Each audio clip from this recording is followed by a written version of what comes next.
Capacity वाढवण्याचा देखील विचार करण्याचा सकारात्मक निर्णय घेतलेला आहे.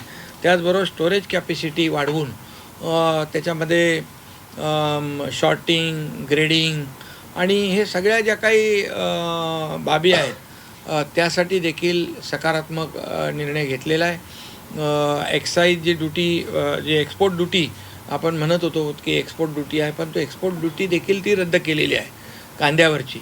त्यामुळे कांद्याला स्थिर भाव मिळाला पाहिजे यासाठी सकारात्मक निर्णय आज अमित भाईंनी घेतलेले आहेत. त्याचबरोबर साखरेच्या बाबतीमध्ये देखील त्यांनी इथेनॉलचा जो कोटा आहे तो कमी झालेला आहे आणि पूर्वीप्रमाणे इथेनॉलचा कोटा वाढवण्यावर देखील सकारात्मक निर्णय घेतला आहे. त्याचबरोबर शुगर केनची एम एस पी वाढवण्याचा देखील पुनर्विचार करू अशा प्रकारचा देखील निर्णय घेतलेला आहे. त्याचबरोबर शुगर इंडस्ट्रीचं लोन रिस्ट्रक्चरिंग करण्याचा निर्णय घेतला आहे. ड्युअल प्रायसिंगच्या बाबतीमध्ये देखील विचार करू आणि त्या बाबतीत सकारात्मक निर्णय घेतला, कारण कमर्शियल आणि डोमेस्टिक साखर आहे ते जे काही दर आहेत त्या दरामध्ये देखील सर्वसामान्य माणसाला फटका बसणार नाही याचा विचार त्यांनी केलेला आहे. आणि त्याचबरोबर ऊस कामगार जे आहेत त्यांचा EPFचा जो विषय आहे त्यावर देखील सकारात्मक तोडगा काढू अशा प्रकारचे फटाफट निर्णय, positive, no reason on the spot decision अशा प्रकारचा त्यांनी निर्णय घेतला आणि सगळ्यांना सांगितलं तुम्ही आनंदात जावा, हे निर्णय फास्ट होतील आणि आपल्या कांदा उत्पादक शेतकऱ्यांना देखील फायदा होईल आणि ऊस उत्पादक शेतकरी असतील त्याचबरोबर साखर उद्योग आहेत त्यांना देखील यामध्ये कुठेही अडचण येणार नाही. खरं म्हणजे साखर कारखाने हे देखील एक विकासाचं मोठं केंद्रबिंदू आहे आणि मग आजची बैठक अतिशय खूप सकारात्मक झालेली आहे आणि कांद्याचं देखील एक्सपोर्ट कसा वाढेल या दृष्टीने देखील ते म्हणाले आपण प्रयत्न करू.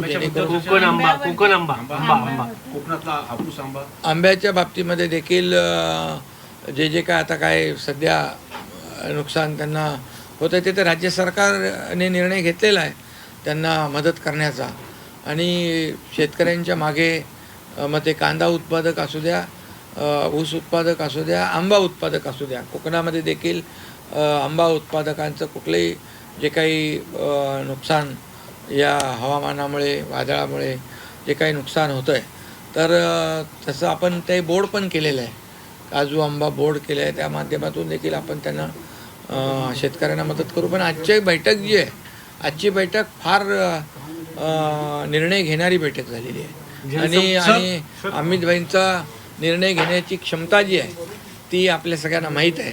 ते करतो, बघतो, बघताऊ करताऊ असं काय करत नाही. सर, एक प्रश्न आता असं आहे की मुंबईमध्ये आज पाहिलं तर आदित्य ठाकरेंनी फोन केला आणि मुख्यमंत्र्यांनी काही निर्णय रद्द केले. तर मुख्यमंत्र्यांमध्ये आणि ठाकरेंमध्ये हा वाढलेला समन्वय तुम्ही कसं पाहताय? नाही, मला कुठला काय विषय आहे? महानगरपालिकेचे सुधार समित्यांसंदर्भातले काही प्रस्ताव मुख्यमंत्र्यांनी नकार दिला, अशी काही चर्चा झाली नाही असं म्हटलं ना. मग आता सांगितलं की आम्ही फोन ते काय सांगतात, त्यांना काय खोटं बोलायचं, रेटून बोलायचं हे सवय झालेली आहे. त्यांच्याकडे मुद्दे काय आहेत, विरोधी पक्षाकडे कुठले मुद्दे आहेत? पण ते असं दाखवत आहेत की आम्ही मुख्यमंत्र्यांच्या जवळ जातो, म्हणजे हे लाळगोटेपणा आहे ना. त्यांनी असं चित्र निर्माण करायला वेगळी भेट घेणार अमित शहासोबत, वेगळी भेट अमित शहासोबत घेणार आहात का? मी भेटलो मग अशी भेटले, वेगळी चर्चा झाली काही? मी भेटलो अमित भाईंना, तिथे देवेंद्रजी पण होते, आम्ही दोघं भेटलो आणि मग देवेंद्रजी थांबले आणि मी निघालो.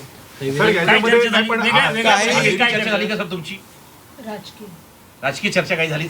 आता आम्ही राजकीय चर्चेसाठी आलोच नव्हतो आणि राजकीय काय निर्णय आम्ही महाराष्ट्रातच घेतो. हे सर्वसामान्य लोकांसाठी, शेतकऱ्यांसाठी आम्ही या ठिकाणी आलो होतो. पण आदित्य ठाकरे एक असं चित्र निर्माण करतायत का की ठाकरे हे आता मुख्यमंत्र्यांच्या, फडणवीसांच्या जवळ जात आहेत? का वेळ आली ही त्यांच्यावर? ते जर त्यांना विचारा, तुम्ही विरोधी पक्षाला विचारा.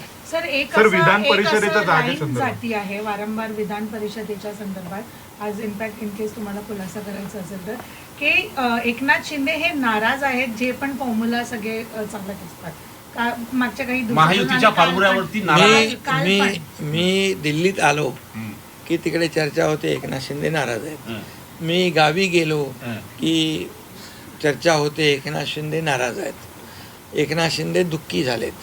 मी मजेत असतो, मी माझा आनंद घेत असतो आणि मी बघत असतो कोण कोण दुःखी झालेत, कोण कोण नाराज झालेत, कोणाच्या पोटात दुखायला लागलंय, हे मी आनंद घेत असतो. त्यामुळे सर विधान महायुतीचा परिषदेचा काही काही फॉर्म्युला असं ठरलाय सर महायुतीतलं विधान परिषदेचं आता तुम्हाला मगाशी मुख्यमंत्र्यांनी सांगितलं, मी सांगतो 1-2 दिवसामध्ये हा विषय संपेल. जवळपास महायुतीचं जे जागा वाटपाचं सूत्र जवळपास 1-2 दिवसात नाशिक पूर्ण आणि होईल. संभाजीनगर पहिल्यांदा आणि असं महायुती म्हणाले. म्हणूनच निवडणूक होईल आणि महायुती पूर्ण जागा जिंकेल. पण संभाजीनगर मुख्यमंत्री आज नाशिकच्या पहिल्यांदा संदर्भात वाद आहे म्हणाले अशी खूप संभाजीनगर किंवा नाशिक पैकी कोणती तरी एक जागा आम्हाला मिळावी असा आमचा आग्रह आहे, असं त्यांनी उघडपणे पहिल्यांदा सांगितलंय मुख्यमंत्री. आता त्यांनी जे सांगितलंय त्याच्यावर चर्चा होईल ना आणि तो मिटून जाईल. तुमचं काय मत असं त्याच्यावर? माझं काय तुम्हाला माहिती आहे अगोदरपासून माझं महायुतीच्या बाबतीमध्ये अगदी मन मोकळेपणाने आणि कुठलाही त्या वादविवाद न करता समन्वयाने आम्ही निर्णय घेतो. सर वाद नसताना 2 दिवस काय भाजपची जी भूमिका आहे ती साधारणतः 10 तुम्ही ते 12 आज कांदा 10 आणि ऊस सर कांद्यावर आणि याच्यावर 10-5-2 10 ते 12 जागा लढण्याचा भाजपचा मानस आहे असं त्यांच्याकडनं बोलून दाखवलं जातं ठीक खाजगीमध्ये आहे किंवा ना. काही नेत्यांकडनं. आता आपल्या पक्षाची भूमिका काय? तुम्हाला बोलले का तुमच्या ते मागण्या काय?